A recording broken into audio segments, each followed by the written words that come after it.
강좌를 시작합니다. 7월 시작한 게 엊그제 같은데 벌써 11일이에요. 다시 한번 시간이 빠르다. 이제 그런 걸 새삼스럽게 느끼네요. 자, 오늘도 사람 인자, 이제 그걸 들어간 두수를 중심으로 살펴보려고 하는데, 오늘 뭐 이걸 맞추려고 한 건 아닌데, 초복, 중복, 말복하는 거 복에 관한 그런 글자가 나왔네요, 보니까. 초복, 중복, 말복, 삼복도이라고 이제 그러잖아요. 근데 우리나라에서 유명한 건데 이게. 근데 이제 그 전에 나도 항상 궁금했던 게 그거예요. 복자가 이게 엎드릴 복자거든요.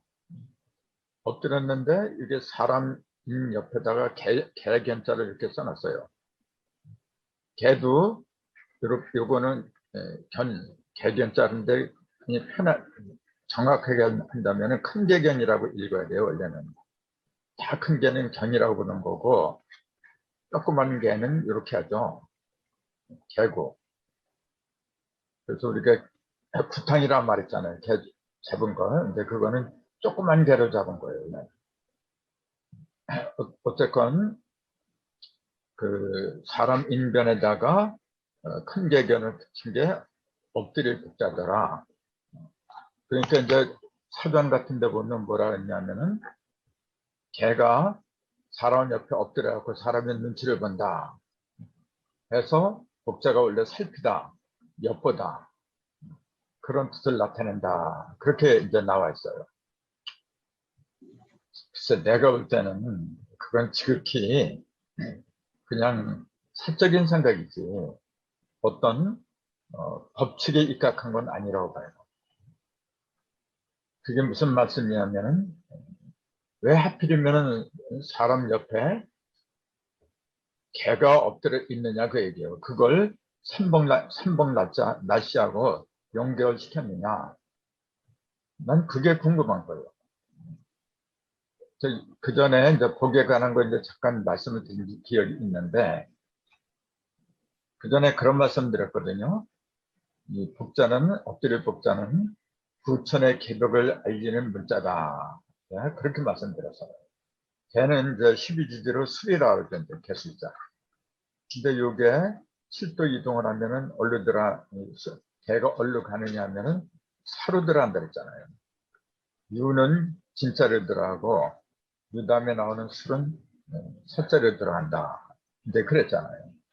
그 살은 뭐냐면 천천히 시작은 자에서 시작한 거고, 그 다음에 자가 끝나는 게 사거든요. 그래서 오부터는 오, 미 해갖고 일음, 부천에 음으로 이제 들어간다 그랬거든요. 그 사라고 하는 거는 천천히 마지막을 말한 거거든요, 이게. 근데 어쨌건 개가 서북방에 있던 개가 동남방, 가장 뜨거운 지역, 뜨거운 것은 서쪽으로 들어간다. 이처럼 술은 선천 사가 있던 곳으로 이동하게 되는데, 여기서 우리가 알아야 될 게 산은 인축이다. 인축은 인신 사회가 인, 신, 신, 인신 사회, 이 네 개가 인축이다 그랬잖아요. 근데 술은 뭐냐? 진술충미. 진술충미는 지축이라 그랬거든요, 지금. 좌우면은 천축이고. 요거는 반드시 알아야 돼요. 근데, 술은 원래 지축이었는데, 그 땅이죠. 땅의 축인데, 사자로 들어간다고 하는 거는 사람 인축으로 이제 변한다는 게 그 말이잖아요. 그럼 지축이 인축으로 들어간다는 그 말 자체가 뭘 의미하느냐 하면은 지축은 물질을 말하는 거예요. 땅은 물질이거든요, 이게. 천축은 정신을 말한 거고. 그 인축은 뭐냐면 이 두 개를 합한 거거든요, 이게. 그래서 이제 지축이 인축으로 들어간다는 그 말은 뭐냐면은 그 물질이 사람 속에서 완성이 된다고 해야 되는 거예요. 물질이 사람 속에서 완성이 된다. 그게 뭐냐면 선천의 물질은 주로 힘 있고 돈 있고 어떤 빽이 있는 그런 사람들한테 들어갔어요, 이게. 그러니까 물질다운 역할을 한 게 아니고, 그 부자나 권세 있는 사람의 종노릇을 하게 된 거예요. 그래서 지축이 인축소로 들어가면은 물질이 올바로 쓰인다. 사람의 올바른 뜻에 맞게끔 쓰여진다. 이제 그런 얘기거든요. 그래서 이게 왜 사람 인내다가 개변자라는 게 엎드릴 복자라고 해갖고, 이때 엎드릴 복자는 뭐냐면 보신하는 기간에 이게 복날은 특징이 뭐냐면 몸보신하는 거예요. 근데 몸보신은 뭘로 하느냐면은 보신은 물질로 하는 거야 원래. 물질로. 근데 물질의 성질이 뭐냐면 지축이잖아요. 그 지축 중에서 그 하나가 뭐냐면 진수증의 수이잖아요. 이게 지금. 그래서 산은 인축이고 가장 밝은 곳이 사잖아요. 그 산은 뭐냐면 사람 인축 중에서도 뭘 가리키느냐면 머리통을 말한 거예요. 정신을 말한 거구나. 그쪽으로다가 이제는 올바른 그 물질을 활용할 수 있는 그런 지혜가 들어가더라. 그 물질이 사람 속에서 복종을 한다고 얘기해요. 쉽게 말하면. 제 주인을 만나고 복종을 하는 거예요. 그게 엎드려 보게요. 쉽게 말하면 이제 인존의 시작을 가리킨다. 이렇게 얘기하는 거죠. 진정한 인존 문명은 그때는 지축이 인축으로 들어가야 되더라. 근데 들어가면 이제 사과하고 그다음에 술은 토라고 하지만은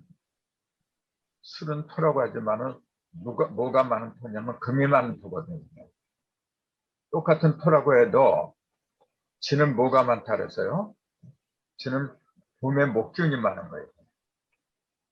그다음에 미는 화기운이 많은 거고 남방이니까. 술은 서방이니까 금기운이 많은 거고 축은 북방이니까 수기운이 많은 거예요. 그래서 이 술은 금기운이 많은 게 금기운이 사는 불이잖아요. 불 속으로 들어가니까 화급금을 상징하더라. 그래서 복날의 가장 큰 의미는 뭐냐면 화급금이에요. 화급금. 금은 인체에 들어가면 전기로 변하는데 그 단단한 전기는 불 속을 통과해야 되더라. 그래서 우리 조상들이 그 정자가 들어간 날이 10일마다 한 번씩 오잖아요. 이게 초복, 그럼 다음에 10일 후에 또 경자가 들어오면 중복, 또 10일에 들어오면 또 말복. 그런 식으로 병은 금인데 뜨거울 때 뜨거운 거 부리고 그 속에 금을 집어넣는 거죠. 그런 지혜와 슬기가 복 속에 들어있더라. 그렇게 보는 거죠. 근데 이 복자가 들어가는 그 문자로는 몇 가지가 있는데 제일 많은 게 복병 그랬죠. 숨은 병을 명사로 숨기는 거, 복마전. 말 그대로 마귀가 엎드려 있는 집이다는 얘기죠. 마귀가 엎드려 있는 집. 복망. 바랄 망자잖아요. 엎드려서 뭔가 바라는 거예요. 그래서 복망 하나이다, 복망 하나이다. 엎드려서 뭘 바란다 그런 얘기죠. 복축은 엎드려서 뭘 비는 거죠. 이제. 또 불복. 불복이 글자가 불할 글자잖아요. 이것도 엎드린다는 얘기입니다. 불복한다. 또 항복한다. 이 항자는 내를 항자니까 머리를 내린다. 이제 그런 뜻이 있겠죠. 그래서 이제 복병, 극마전, 복망, 축, 불복, 항복 요 글자들 한번 살펴보기로 하겠습니다. 복병은 이 복자가 엎드릴 복자인데 수면 복자도 되는 거죠. 이렇게 엎드린 건 뭐냐면 남의 눈에 잘 띄지 않으려고 하는 거기 때문에 엎드릴 복이라도 그래요. 숨겨둘 복. 엎드릴 복은 아까 했지, 진짜. 그러니까 숨겨둘 복이라고 그래요. 그 군사를 숨겨둔 걸 복병이다. 그렇게 얘기를 하는데, 이게 병사병, 군사병 그러잖아요, 이게. 그럼 이게 왜 군사라고 하느냐? 그걸 살피는 거예요. 근데 갑군문사는 병자를 갖다가, 이게 지금 위에 있는 게, 이게, 요거예요, 요거. 도끼근자예요. 밑에 이렇게 돼 있잖아요. 이렇게 된 거는, 요거하고 똑같은 거예요. 여기 밭들공이라죠. 이렇게 하면은 초자가 되는 거고, 풀초자가 되는 거고, 요걸 이렇게 하면은 밭들공이 돼요. 상당히 비슷한데, 여기 군사병에서는 요게 밭들공이라. 그러니까 뭐냐면 위에는 도끼가 있고 밑에는 양손으로 이렇게 받든 모습이거든요. 그 양손으로 도끼를 갖다 들고 있는 상태예요. 그 양손으로 도끼를 들고 있는 게 그게 군사였거든요, 옛날에. 그래서 각권문에 보면은 이제 이처럼 도끼를 양손으로 들고 있는 모습을 그렸는데 나는 이제 문자대로 보는 거예요. 그럼 뭐냐면은 요게 도끼근이고 그 밑에 있는 게 뭐냐면은 도끼근 밑에 이렇게 있잖아요. 근데 요게 겹칠 수도 있는 거야. 여기에도 겹치고 그러면 요렇게 겹친 걸로 보면은 여섯 육자라고 이제 보이는 거예요. 이제. 이게 무슨 말이냐면은 도끼는 무기거든요. 이게 무기인데 밑에 여섯 육이 있는 거는 뭐냐면은 6개 무기를 들고 있는 모습이죠. 6개 무기를 들고 있는 게 군사다. 그렇게 본 거죠. 군사라고 하는 건 뭐냐면은 적하고 싸우는 거잖아요. 왜 싸우냐면은 내 목숨과 건강을 지키는 게 첫 번째고, 두 번째는 뭐냐면은 불의와 타락한 세상에 갖다가 무찌르려고 하는 거예요. 그래서 병사나 군사가 필요한 거거든요. 근데 그때 병사가 지녀야 될 가장 기본적인 게 뭐냐면 육입니다. 여섯 육자예요. 여섯 육이 뭐라는 건 뭐 다들 아시겠죠? 이거는 우리가 그 사과를 3번 갈라서 표면에 나타난 6개의 십자를 말한다 했잖아요. 이걸 쉽게 말하면 뭐냐면 육기라 했잖아요. 6개의 기운. 병사는 반드시 육기를 지녀야 돼요. 병사는 적하고 싸워야 되기 때문에 반드시 기가 강해야 되는데 그 기는 6개거든요. 그래서 밑에다가 6육자를 쓰고 위에는 도끼 금자를 했다가 썼다. 이게 군사병, 병사병. 그렇게 보는 게 더 낫지 않느냐. 갑골문에서는 도끼를 손에 양손으로 받치는 게 군사다 했는데 그건 이제 눈에 보이는 병사의 모습을 갖다 그린 거죠. 눈에 보이는 것만. 근데 그 속에 눈에 보이지 않는 뜻을 찾는 게 더 중요한데 그 뜻은 바로 6개 길을 갖다가 손에 든 그런 병사가 돼야 된다. 그렇게 본 거죠. 그 다음에 복마전. 엎드릴 북자에다가 막이 맞자죠 이게 지금. 집전자고 이게. 큰 집전자죠 이게. 그러니까 악마 같은 나쁜 무리들이 모여있는 곳, 그게 복마잖아요. 그래서 지금 그 인터넷에 들어가면은 문 대통령 있는 그 청와대가 복마장이다. 그런 것들이 엄청나게 많아요. 옛날에는 그 임금들이 그 정치를 못하면 그 복마장이라고 이제 그렇게 얘기했잖아요. 어쨌건 복마전이 마귀가 모여 있는 집이다. 그런 뜻인데 그 마귀 맞자를 왜 이렇게 쓰느냐, 또 집전자를 왜 이렇게 쓰느냐, 이제 그걸 잠깐 살펴보기로 할까요? 마귀 맞자는 위에 있는 거는 이거 산마자예요. 마귀 마라고 하는 마자라는 발음이 원래 산마자에서 나온 거거든요. 그 밑에는 귀신 기자가 있잖아요. 지금. 삼하고 귀신이 한 대 붙어 있는 거예요. 지금. 이렇게 쉽게 말하면 손귀신이야 이게.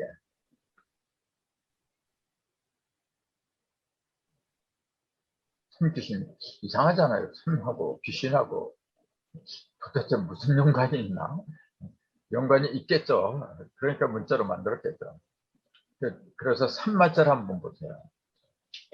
지금 작년에만 해도 내가 마포에서 계속 강좌를 했는데 그 마포의 맞짝에 산마자였어요. 그 포자는 그 포자, 그게 포구할 때 포자잖아요. 당구. 그 마포는 뭐냐면 그건 글자만 봐도 알아요. 예전에는 그 마포에 산밭이 많이 있었구나. 그걸 알 수가 있다. 근데 산을 갖다가 왜 이렇게 쓰느냐. 요거는 굴바의 엄이잖아요. 이게. 굴바의 엄 속에 그 다음에 굴바의 엄을 벗겨낸 거 있잖아요. 그게 파자예요 원래. 요거. 나무 목자 두 개다 이렇게 얘기를 하는데 원래 이게 나무 목이 아니고 이렇게 돼 있는 거예요. 원래는. 출이라고도 그러는데 이 두 개가 붙어 있는 게 파자라 그래요. 껍질 벗기는 삼파 그래요. 껍질을 벗겨낸 삼에서 껍질을 벗겨낸 모양을 그린 게 이거거든요. 그래서 이때 굴바의 엄은 그늘이 진 곳을 말한 거고 굴은 그늘이 지잖아요. 그 다음에 그 그늘이 진 그 집안에서 삼의 껍질을 벗긴다. 그 뜻이 이 속에 들어있는 거거든요. 삼마자 속에 이렇게. 그늘이 진 집안에서 삼의 껍질을 벗겨낸다 하는 게 이게 원래 삼마자예요. 이게. 근데 거기에다가 귀신 기자를 쓰면 마귀 마자가 돼버려요. 근데 그게 왜 그렇게 얘기를 하느냐면은 이 삼마자는 삼이 굉장히 좋은 거잖아요. 근데 여기에는 뭐냐면 마취 성분이 들어있어요. 네. 그래서 지금도 삼 같은 거 함부로 심으면 걸리잖아요. 이게. 그래서 마취를 시키는 그 성분이 들어있다고 해가지고 그게 꼭 귀신이 장난하는 것 같다. 이제 그렇게 본 거예요. 그래서 여기 이렇게 쓴 거예요. 마에는, 즉 삼에는 사람을 마취시키는 성분이 들어있게 지금도 나비할 때 이 마자를 써요. 삼마자에다가 이렇게 얼음 빙자 그거 붙이면은 마취할 때 마자가 돼요.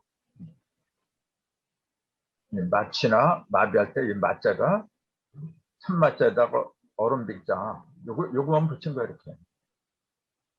그 원인이 뭐냐면은 삶 속에는 아까 얘기했듯이 사람의 정신을 혼미하게 시키는 마취 성분이 들어있기 때문에 그런 거죠.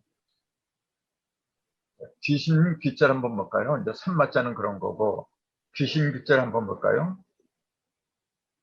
귀신 귀자는 이렇게 삐침배를 있고 거기다 받전자가 있잖아요. 여기에다가 세운 사람 큰 사람 인에다가 사사사자가 들어가잖아요. 마늘모라고 보통 그러는데 이제 사사사 이제 그렇게 얘기를 하죠. 이게 원래 유자입니다. 귀신뿔 유라 그래요. 귀신뿔. 귀신뿔이 뭐냐면은 우리들 가끔 내 무덤 근처 같은 데 지나다 보면 희한하게도 어떤 불 같은 게 막 날아다니는 것처럼 보여요. 그 귀신뿔이라 그래요. 귀신뿔 또는 혼뿔 그러는데 그걸 한자로 쓰면 이렇게 써요. 귀신뿔 요 그렇게 써요.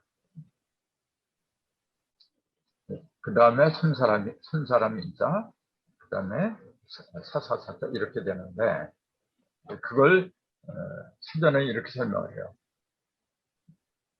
같이 삐친 모습은 귀신의 머리를 그린 것이며 그러니까 백전자에다가 여기 이렇게 비친 모습은 요걸 전부 다 이제 귀신 빗자로 보기 때문에 하는 얘기인데 귀신의 머리다가 얘기해요. 이게 지금 귀신이 머리를 이렇게 풀어 헤쳐서 날아다니는 모습이다. 그렇게 얘기한 거예요.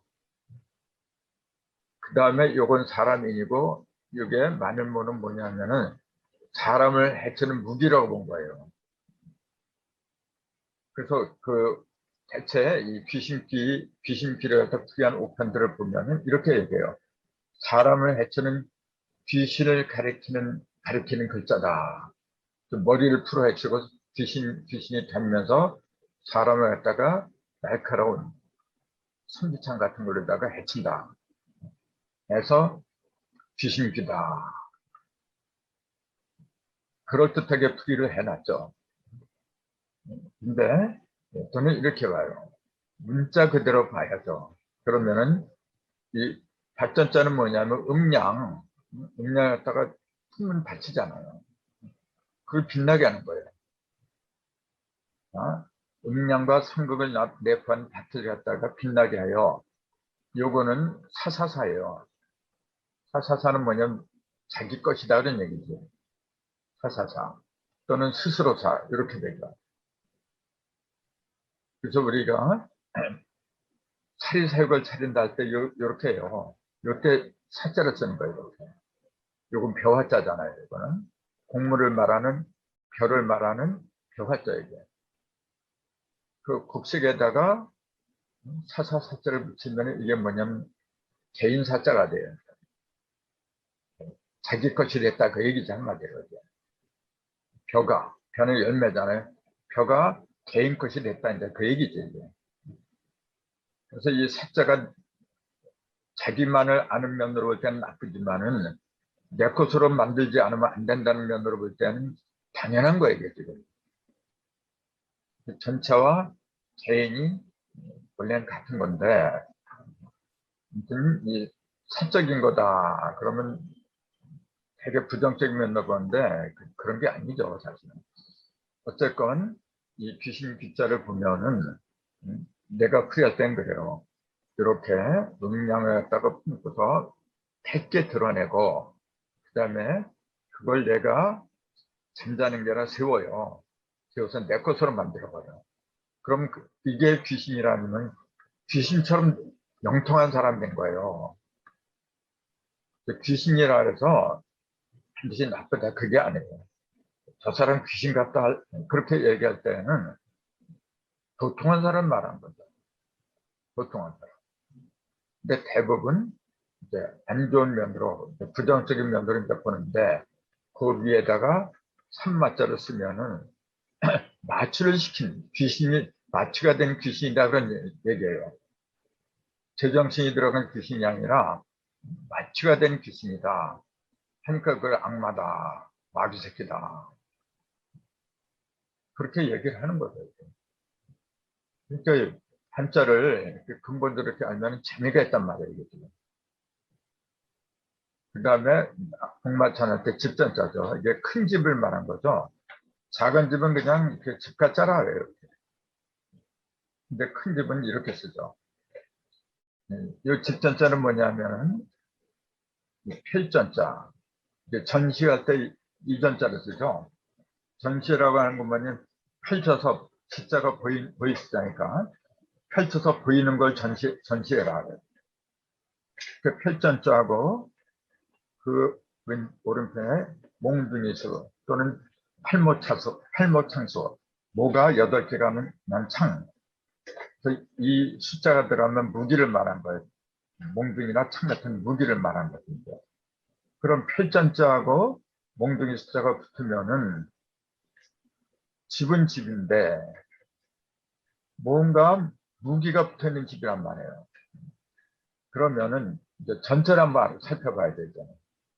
전자를 보면은 위에 있는 게 요거잖아요.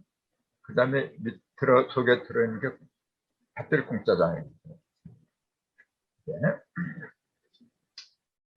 자, 그럼 보세요. 시체잖아요, 이게. 이게 주검시자잖아요. 이게 주검시라 해요. 이게. 주검